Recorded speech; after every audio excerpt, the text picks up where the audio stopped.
그러면 수업하도록 하겠습니다.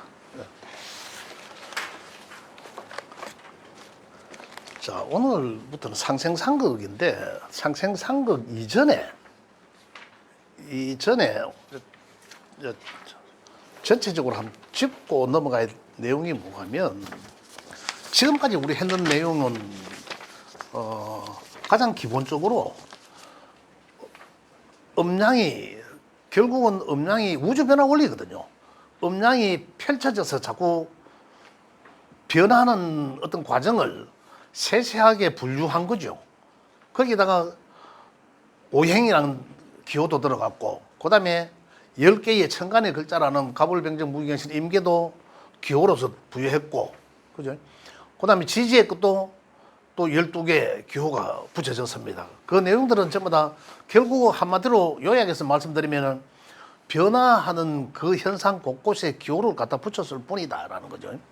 자, 음양 쪽으로, 이론적으로 이야기하는 것은 낮과 밤, 죽었다 살았다 갔다 오고, 그죠? 이제 그렇게 이제 표현한 거고. 근데 실질적으로 음에서 양으로 나오고 양에서 다시 음으로 들어가고, 우리 태극을 보듯이, 그죠? 이렇게 이제 결국은 음양적으로 변화하더라, 우주가. 근데 그건 뭘 보고? 해와 달을 보고, 이거였거든. 근데 변화하는데도 과정이 있잖아, 과정이. 그죠? 우리가 집에서 수업 도로를 왔다가 듣고 또 가는 모든 어떤 변화하는 데 과정이 있었다. 그 과정을 오행으로 5가지로 분류한 거예요. 그죠? 그래서 음양 오행이라고 이러는 거예요. 결국 오행은 음양이 펼쳐져서 변화하는 그 현상들이에요.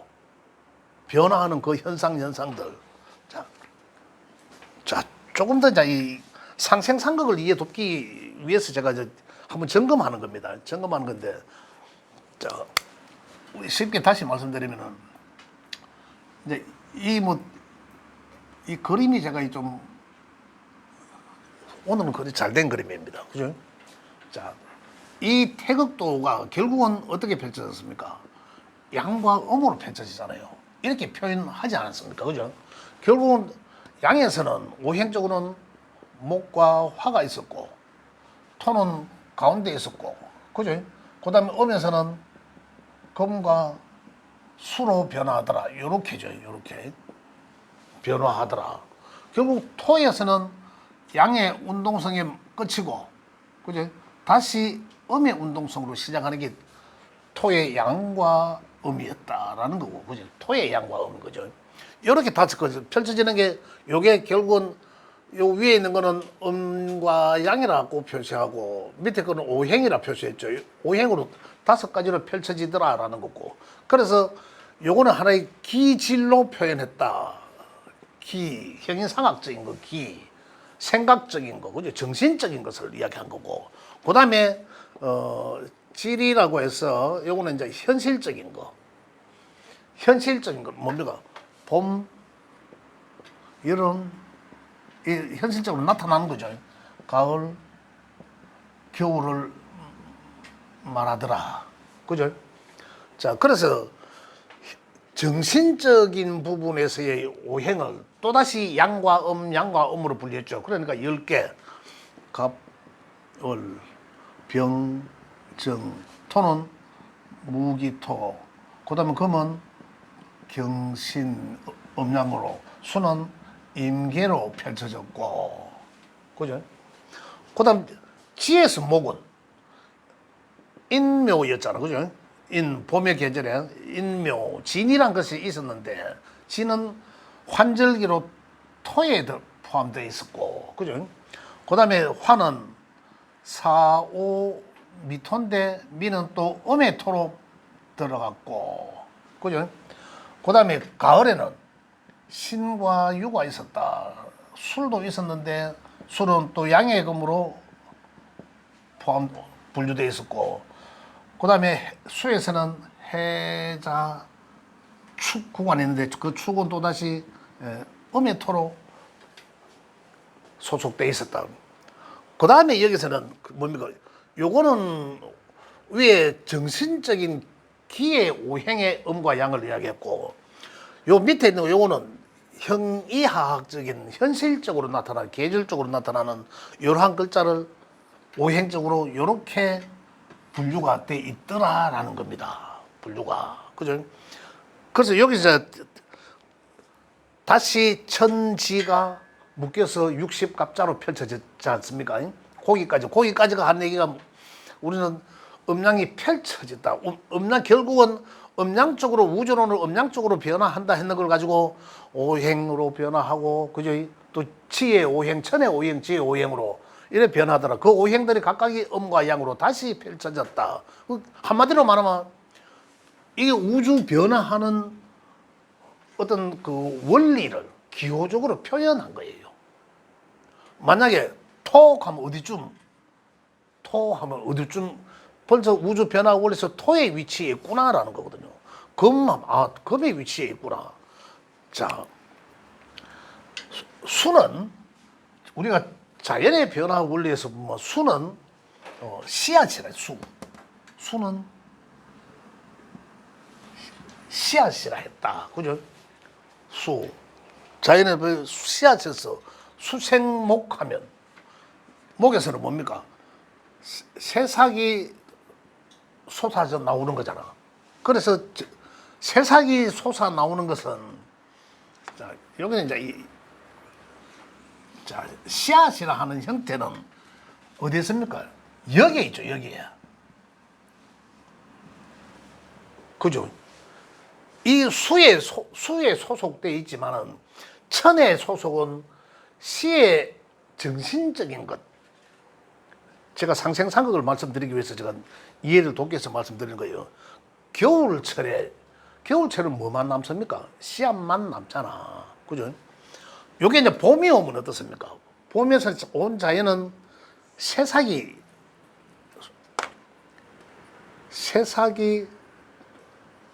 돋아나죠. 그러면은, 이거 왜 이러노? 자, 새싹이 돋아난다. 만물이 소생한다. 시작한다. 정신적으로는 목의 에너지는 시작하는 에너지. 그죠? 같은 맥락이잖아요. 그 다음에 새싹이 여름에 되니까 어떻습니까? 활짝 꽃을 피웁니다. 꽃을 피운다라는, 우리 자연에서 볼 때는 꽃을 피우지만 화적 에너지는 시작해서 성장하면서 확산하면서 펼쳐져 나가다는, 펼쳐지다. 확산되어 나오고 펼쳐지는 에너지는 안 보이잖아요. 정신적인 거잖아. 이렇게 구분이 되는 거죠. 이렇게 구분이 되는 겁니다. 토는 정신적으로 펼쳐진 것을 다시 그만 펼쳐지게 하고, 그죠? 그만 펼쳐지게 하고 다시 금의 운동성으로, 양에서 음으로 운동성을 변화하게 하는 에너지를 토라 한다라는 거죠. 변화하는 에너지를. 자, 그럼 지에서는 변화하는 에너지, 토. 그죠? 변화하는 에너지. 각 계절에, 우리 지에서는 어떻습니까? 사계절이 있잖아요. 사상을 사계절로 표현하는데, 각 봄에서 여름으로 보내줘야 될 환절기가 있습니다. 그걸 진이라고 표현했죠. 진토. 그죠? 그 다음에 여름에서 가을로 넘겨주는 또 미토, 환절기를 미토라고 하는 거죠. 그래, 우리가 양력으로 볼 때는 2월, 3월, 4월, 5월, 6월, 7월이 그이죠. 그 다음에 가을로 가면 8월, 9월, 10월이 가을이고, 겨울은 양력으로 11월, 12월, 1월까지가 겨울로 이미 딱 정해졌습니다. 그죠? 기준은 입춘, 그죠?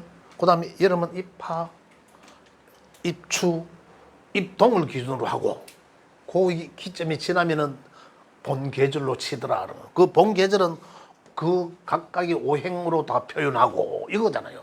근데 여기서 볼 때 우리는 형이상학적인 것과 형이화학적인 것을 이해를 하셔야 된다는 얘기입니다. 또 같은 맥락으로도 보여집니다. 같은 맥락으로죠. 자, 가을이 되니까, 그러니 토에 의해서 이 기운들은 꽃잎이 시들어들었다 더 이상 안 펼쳐지고 시들어들죠. 시들어지고 떨어지고 난 다음에 가을에 결실이죠. 결실을 맺는 에너지. 결실을 추구하는 에너지. 지금 여기서는 가을은 어떻습니까? 열매가 나면 열매. 꽃이 떨어지고 계속 꽃이 활짝 편 게 아니라 토의 에너지의 어떤 개입에 의해서 꽃잎이 떨어지니까 그 안에 열매를 나오게 하다라는 거죠. 현실적으로는. 여기 결실이라고도 했지만 가을은 숙살기질하고 죽이는 기질도 있다는 거죠. 서리가 내리고 찬이설이 내리고 하는 어떤 그런 환경들. 그래서 용 금의 성정은 결실을 나타낸다. 그죠? 또 결실, 또 구분, 분별하고자 하는 에너지 이런 걸 가지고 이제 또 정신적으로 이제 금의 성정이라고 겨울로 들어갑니다. 겨울 들어가면 여기 이제 결실을 맺었던 것은 수에서는 보관하는 거예요. 보관, 수의 성정, 그죠? 보관하고 겨울에서는 어떻습니까? 보관한 것을 그죠? 해자축에서는 보관한 거 여기서 보관하고 한 것을 수에서 다시 씨앗만 남고 그 씨앗을 토를 통해서 다시 수생목해 나가는 이래 자연의 변화하는 것을 기호적으로 잘 표현한 거다라는 거예요. 그렇다면 상생상극을 어떻게 하냐는 거죠. 상생상극을 우리가 일반적으로 맥락에서 상생상극을 하면 목은 나무를 낳고 목은 나무를 낳는 게 목은 불을 낳죠. 불을 지피는 데 사용되더라. 그죠? 목이 있으니 화가 에너지가 더 커지더라라는 개념인데 그걸 화는 어디서 왔습니까? 목에서 왔잖아요. 그죠? 목생화예요. 지나오는 과정입니다. 우리 생이라 하는 자체는 목생화하면 목이 불을 낳다라는 거거든요. 자연에서는 어떻습니까? 스쳐 지나가는. 그래 내가 여기서 나올 수밖에 없죠. 자, 요 목은 어디서 왔습니까? 이 봄의 새싹은 어디서 왔습니까? 당연히 수에서 온 거죠. 오행적으로 하면. 수가 여기니까 겨울이 수니까 씨앗에서 온 거란 말입니다. 그러니까 수생목이 당연한 거죠. 그죠? 그 다음에 또 화는 화생토로 가는 거예요. 원래 화와 토는 형이상학적인 생각하는 부분에서는 같은 위치에 있습니다. 같은 위치에 있을 수밖에 없죠. 꽃이 활짝 펴야 그 상태에서 더 이상 펼치지 못하게끔 정지하게 해주는 게 양의 토라 했으니까, 그죠? 그 다음에 꽃잎이 시들어들면서 떨어지게 하는 에너지가 또 기의 토라 했으니까. 그래서 화와 토는 같이 있더라. 같은 위치에 있으면서 토는 작용을 한다. 그죠? 화는 화대로 작용하고 토는 토대로 작용을 하더라는 거. 그런데 현실적으로 볼 때 그렇습니다. 이 토는 지에서는 토는 각 계절마다 있는 거죠. 변화하게 한다는 성정은 같잖아요.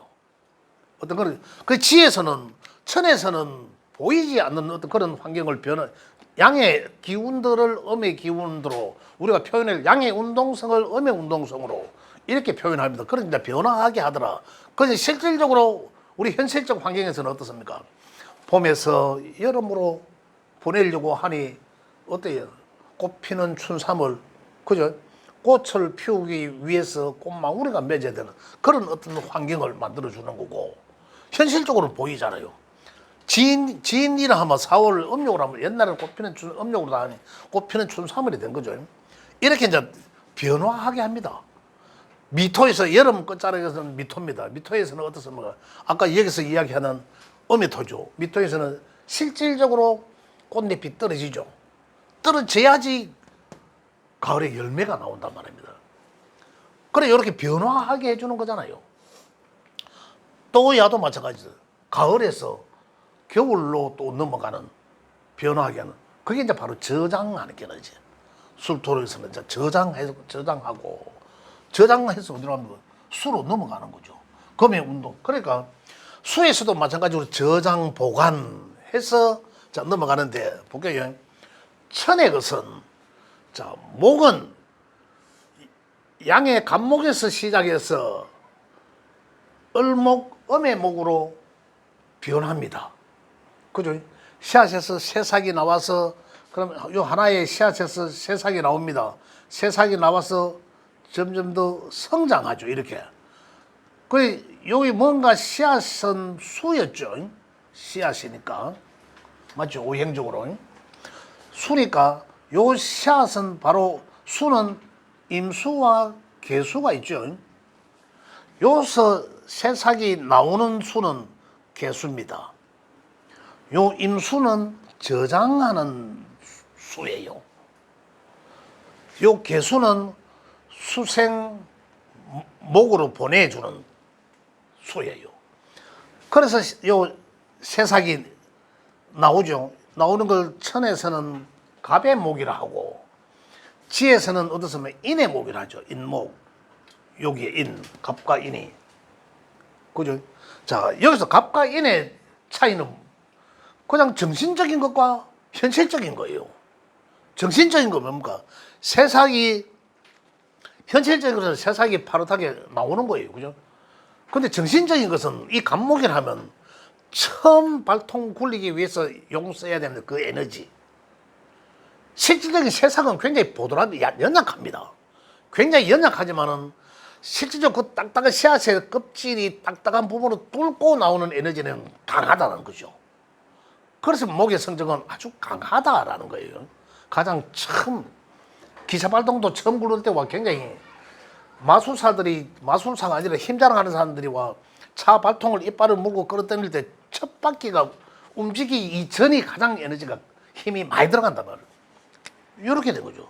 그 다음 천에서는 이렇게 살짝 펼쳐지는 상태를 을목이라 했죠. 이 상태를 시작해서 성장하는 에너지. 이게 이제 목이에요. 목은 시작해서 성장하는 에너지요. 그리고 지에서는 뭡니까? 인과 묘로 현실적으로 보여지는 거. 정신적인 거. 그 다음에 어떻습니까? 진으로 넘어가면, 지에서는 진으로 넘어가면 이렇게 꽃망울이가 맺겠죠. 꽃망울이 펼치기 전에 꽃망울이가 맺어서 어디로 보내줍니까? 진에서 화로 이렇게 넘어가는 거죠. 천에서는 을목에서 다시 이야기하면 목에 태어나서 자라고 성장하는 에너지는 을목에서 그만 자라고 꽃을 피우기 위한 조건으로 만들어서 화로 보내주는 거예요. 그래 보내주면 병화에서는 꽃을 피우다. 이 꽃망울이들은 이제 꽃을 피우는 거죠. 꽃을 피우고 그 다음에 정화에서는 꽃이 만개합니다. 만개하죠. 그 다음에 이제 여기서는 병화와 정화에서는 꽃을 만개하고 그 다음 지의 현실적 상황은 어떻습니까? 사화와 그죠? 아까 뭐 진 꽃망울을 맺다가 그 다음에 사화와 오화인 상태로 넘어가는 거죠. 변하죠. 사화는 아름답게 꽃을 피우고 오화에서는 가장 도화처럼 만개하고 이쁘고 그래 천간의 형이상학적인 것은 화는 펼쳐져 나가고 화려하게 그죠? 아까 이야기했는 것처럼 이렇게 자연환경과 천의 환경이 구분지어집니다. 자, 그 다음에 토의 개입이란 천의 토의 개입은 더 이상 외형적으로 성장을 못하게 가두는 것. 외형적 성장을 못하게 가두는 것. 지에서는 뭡니까? 지에서는 여름의 끝자락이거든.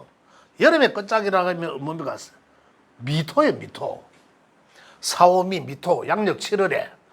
양력 7월에 여름의 끝자락에서 꽃잎이 더 이상 외형적, 꽃잎이나 외형적 성장을 그만두게, 못 자라게 하고, 그죠? 못 자라게 가두리 하는 요것을 못 자라게 더 이상 확산 못하게 가두리 하는 요것을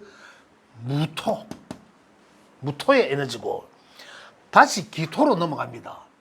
그 다음에 못 자라게 잡아놓고 다시 수렴하게 하는 거죠. 못 자라게 수렴하게 하는 것이 천간의 기의 토였다라는 거죠. 기의 토다. 기의 토에 개입해서 다시 뭡니까? 수렴하고자 하자. 그죠? 자, 정리합니다. 무토는 외형적 성장하고자 하는 것을 그만하게 하는 거고, 기토는, 음토 기토는 음의 성정, 운동성을 완전히 리턴하는 거죠. 운동성이 다릅니다. 자, 지에서는 어떻습니까?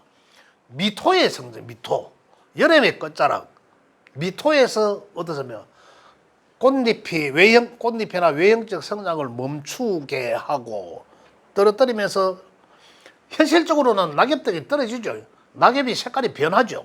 탈색하죠. 그 이유는 기토의 개입에 의해서 자양분들이 다시 수렴합니다. 양의 운동성은 자라기 위해서는 뿌리 밑에서의 그 어떤 자양분을 끌어올려다 쓰는 거잖아요. 끌어올려 쓰면서 성장하고, 그죠? 꽃을 피우기까지는 계속 뿌리에서 자양분을 먹으면 끌어당겨 올려 쓰는 거죠. 자, 기토에 의해서, 천의 무기토에 의해서 끌어올리는 것을 그만 올려 끌어들이고 더 성장 안 해도 돼, 외형 성장은. 그러자 정신적 성장으로 변화하자, 이거죠. 그 기토에 의해서, 그러니까 외형적으로 굉장히 풍성한 것을 다시 자양분들은 하강하니 어떻다? 꼭대기에, 나무 꼭대기에 있는 낙엽들이 색깔이 탈색되죠. 꽃잎은 시들어들죠.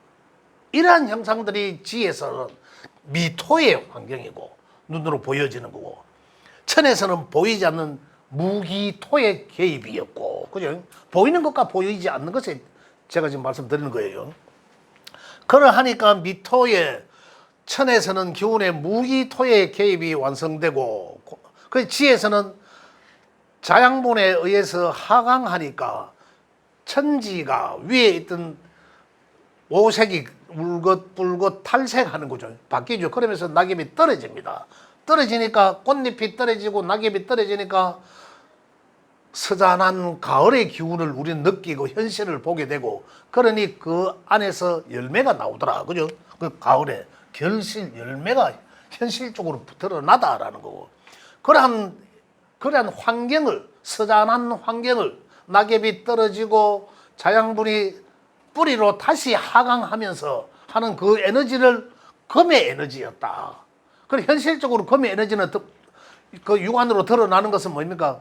울긋불긋하고 탈색되고 실질적으로 낙엽이 떨어지고 앙상한 가지만 남고, 그죠?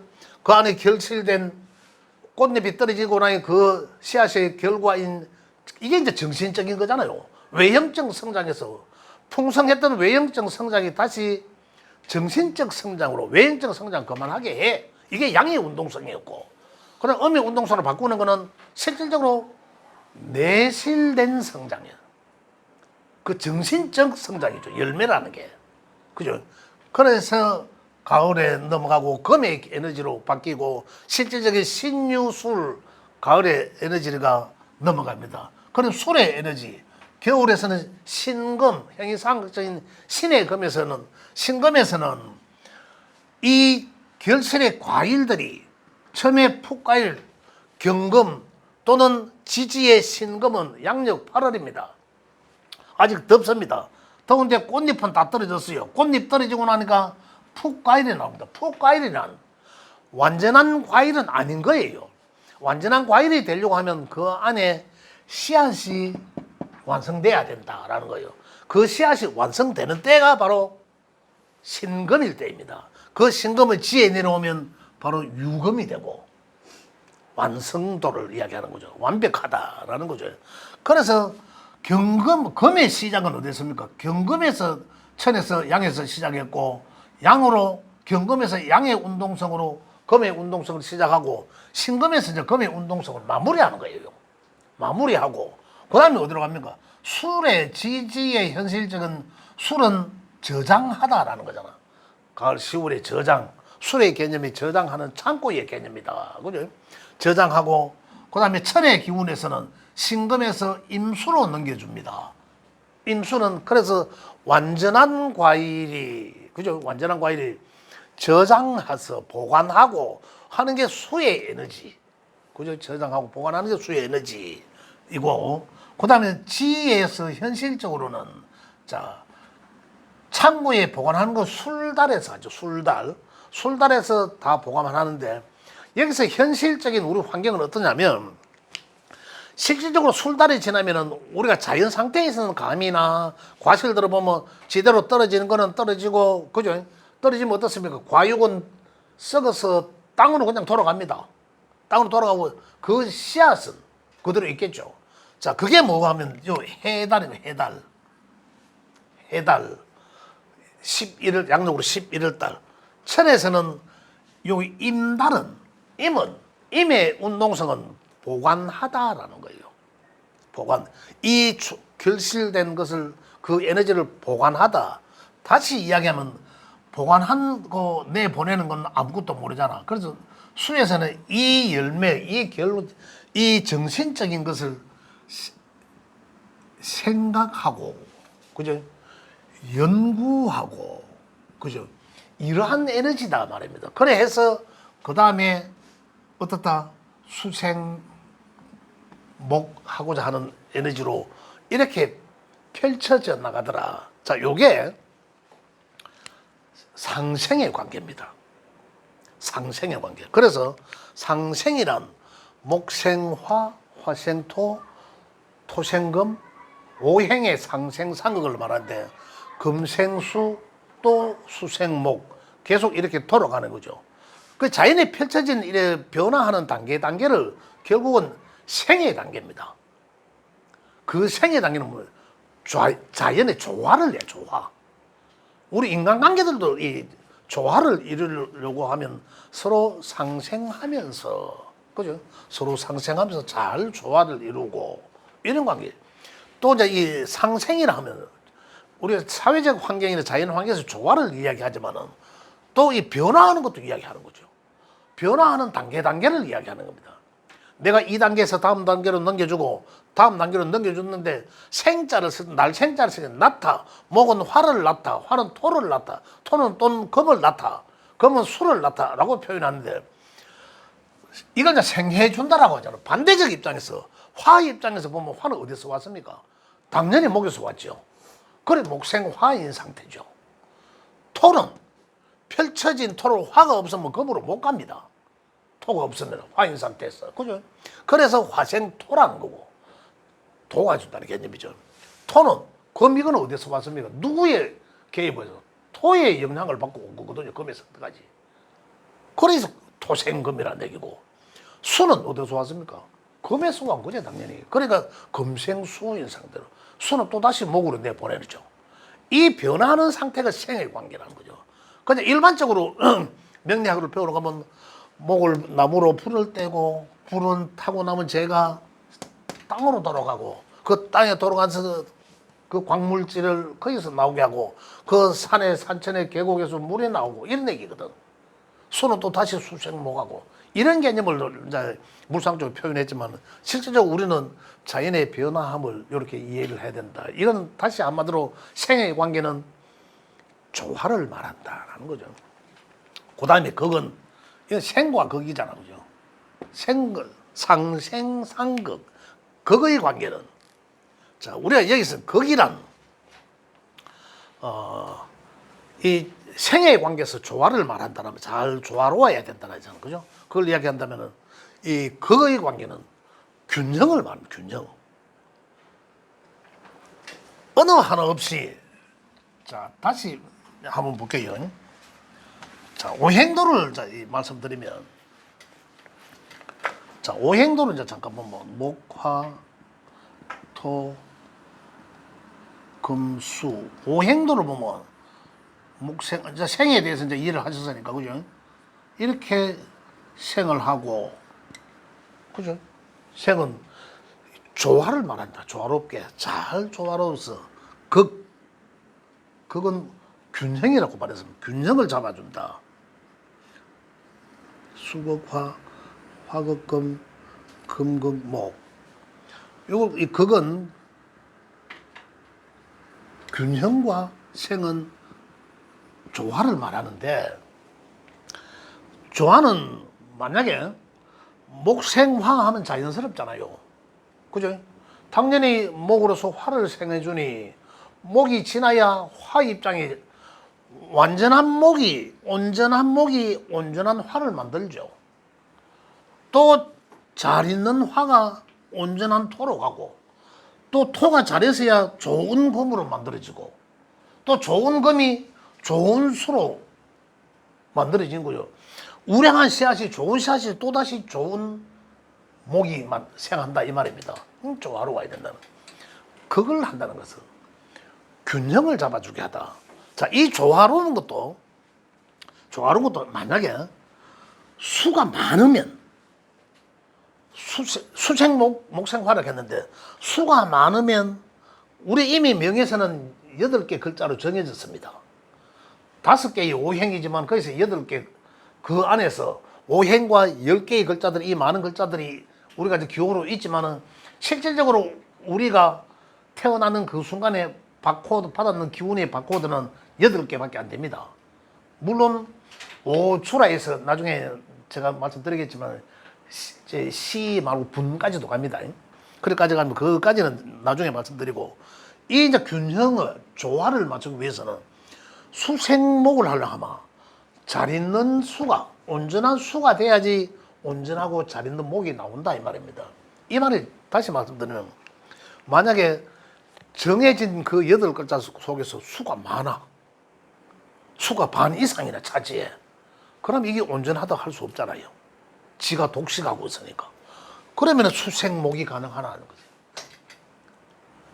어느 하나의 기호들이 오행이 많다라고 하면 상대적으로 다르게 적다라는 거잖아요. 이건 분명한 사실이거든. 그럼 만약에 수가 많다.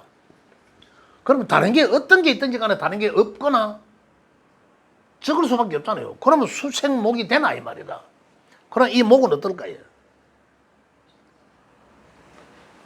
자, 다시 또 다르게 이제 논리적으로 이제 명리학적으로 들어가면 수다, 목, 불안 나무에 떠다닌단 말입니다. 물이 많으니까. 씨앗에서 온전한 씨앗은 건강하고 우량한 씨앗에서 봄이 돼서 새싹이 나와야 되는데 그렇지 않고 떠다녀요. 물이 많으니까 적당해야 돼요. 온도와 습도가 환경이 적당해야 되는데 물이 많다는 건 썩다네 또는 썩습니다. 그러면 이 목으로서는 온전한 생을 못 받는 거예요. 이거는 생이라고 할 수가 없고 생이지만은 굉장히 위험한 생인 거죠. 우리 호칭은 수생목이지만은 현실적으로는 수생목이 안 되는 거예요. 오히려 더 위험하죠. 목생화도 마찬가지입니다. 목이 또 많으면 목생화가 어떤 현상이 일어날까요? 목이 불은 쬐면한데 나무를 확 갖다 엎어보면 어떨까요? 불이 오히려 꺼져버려요. 지금 상생상극론에서는 목생화라 했는데 이 불이 꺼진다는 얘기거든요. 그럼 이 말이 무슨 말입니까? 목에 의해서 불이 생받는 게 아니라 불의 에너지, 화의 에너지가 완전히 꺼져버리죠. 자, 그럼 다시 중급의 명리학적으로 돌아가면 요게 나라면 여명에 그럼 여기는 자식이 됩니다. 자식이. 그럼 내가 목인데 내가 그 이제 중급의 명리를 들어가면 비근급이 되겠죠. 비급이 많은 사람은 자식은 내한테 있으면 안 된다. 생을 안 해주잖아요. 말로는 모양새는 생해주지만은 그럼 이 자식 입장에서 불이 꺼져요. 그러면 다시 정리합니다. 그러면 이런 상황에서는 어떻게 되냐면 그러면은 엄마로 인해서 엄마는 생한다라고 자식을 이래 하지만은 도와준다고 하지만은 이 자식은 엄마로 인해서 불이 꺼집니다. 에너지를 펼칠 수가 없어요. 그럼 뭐 해야 된다? 따로 분가해야죠. 엄마랑은. 이런 걸 여기서 이제 자연 현상을 보고 나타나고요. 상생이라고 해서 무조건 상생한다 이런 개념이 아니라는 얘기죠. 이렇게 화도 마찬가지입니다. 많다는 것은 지금 생의 관계만 제가 말씀드리는데 많다는 것은 또 화생토 하면 화가 많으면 또 토란 에너지는 어떻습니까? 토란 에너지는 여기서 변화하게 하다 이런 것도 있지만 현실적인 토는 이 씨앗이 잘 자랄 수 있도록 제공해 주는 거잖아요. 그죠? 화가 많으면 어떻습니까? 이 땅은 어떻습니까? 뜨겁죠. 만물이 자랄 수가 없습니다. 그럼 용도를 바꾸세요, 그 땅을. 그래서 씨앗을 심고 뭔가 결실을 얻으려고 하는 게 아니라 차라리 도자기나 다른 환경을 바꾸어야 된다는 얘기입니다. 그러하듯이 이런 건 저희 생의 관계다. 이게 잘 조화로워야 된다는 얘기입니다. 이런 걸 얘기하고 다음은 상생상극. 극은 그래서 생의 관계는 잘 조화롭게 적당히 생하고 그죠? 적절히 생해주고 적절히 생받아야 되고 극은 극도 마찬가지입니다. 극의 관계는 균형을 잡는다라 하거든. 많다는 것은 끄집어 내린다는 거예요. 아까처럼 많다는 것은. 아까 예를 들어서 토가 많으면 이제 토가 많다. 토가 많으면 첫 번째는 어떤 환경이면 그러면 생하는 요 금이 어떻게 될까요? 원래는 상생상극에서는 토생금하면 금의 에너지가 살아야 되잖아. 금이 더 좋아야 되잖아. 그죠? 그런데 토가 많다는 이유로 다른 게 작년이 적으니까 금도 적다고 봤을 때 금은 어떻습니까? 토에 의해서 금이 묻혀버립니다. 토다금매라 하죠. 토가 묻혀 그러면 금의 에너지가 어디에 됩니까? 아까 목생화 이야기했듯이 많다는 그 에너지 생받는 그게 생을 못 받고 오히려 도로 그 에너지가 도로 말살돼 버리죠. 죽어버리잖아요. 어떤 그러한 환경을 만드는데 또 그다음에 한 가지는 생하면서 이렇게 완전히 에너지를 길을 확 죽어버리잖아요. 또 볼게요. 그럼 많다는 것이 생만 하는 게 아니고 극도 하죠. 극하면 이 수는 어떻습니까? 토에 의해서 수가 갈 길을 다 차단하게 한다. 수도 절대적으로 수의 에너지가 온전할 수가 없다라는 거죠. 기운이 하강. 수가 절대적으로 온전할 수가 없다. 토가 많다는 이유로. 그죠? 또 그 다음에 토를 생해주고자 하는 화생토 하잖아요. 화생토 해야 되면 이 화도 강제적으로 기운을 설기당합니다. 화지는 화생토 해야 되는 어떤 자기 본연의 임무는 있지만은 그 본연의 임무 이상으로 기운을 설기당하다. 뺏겨버린다. 그래서 화의 에너지 또한 마찬가지로 어떻다? 기운을 몸피고 에너지가 다 하강합니다. 그럴 때 목에 의해서 토를 극합니다. 균형을 잡아주는 거죠. 네 기운이 너무 세. 토기가 너무 세. 그러면 어떻다? 목의 에너지를 써서 토기를 잡아주다라는 거예요. 그러니까 만약에 목에 의해서 토를 잡아주니까 어떻습니까? 아까 좋지 않은 토생금 했는 금이 토에 의해서 다 묻혀버리고 수가 토국수에서 수의 에너지가 갈 길을 못 찾고 완전히 갇혀버리고 화에 하나가 많아서 문제가 되는 것은 균형을 이룰 수가 없습니다. 그렇죠? 그런데 균형을 잡아주는 목의 에너지를 쓰자라는 거죠. 목의 에너지가 있음으로 인해서 이 토의 에너지가 조절되다.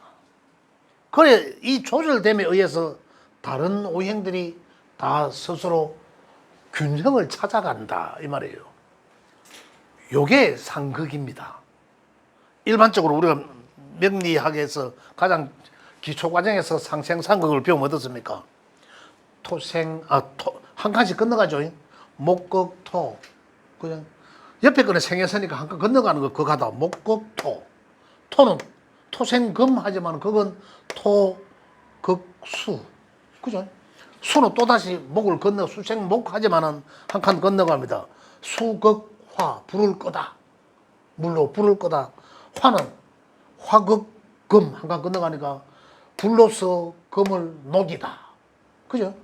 금극목. 금은 쇠로 톱으로 나무를 깎고 만들다 이런 거잖아요. 이렇게 해서 이제 상생 상극을 이렇게 표현한 거죠. 여러 일반적인 상생 상극은 아까처럼 물질로 목은 나무는 뭐 화를 생하고 불을 만들고 그죠? 이렇게 우리가 이야기했지만은 실질적으로 화는 이제 이렇게 자연이 변화하는 과정을 생의 관계더라. 그죠? 또 극의 관계는 이 균형을 말하더라. 그래서 상생상극 이런 적당한 적절한 조화와 적절한 균형을 말한다. 라고 이제 표현을 제가 달리 했습니다.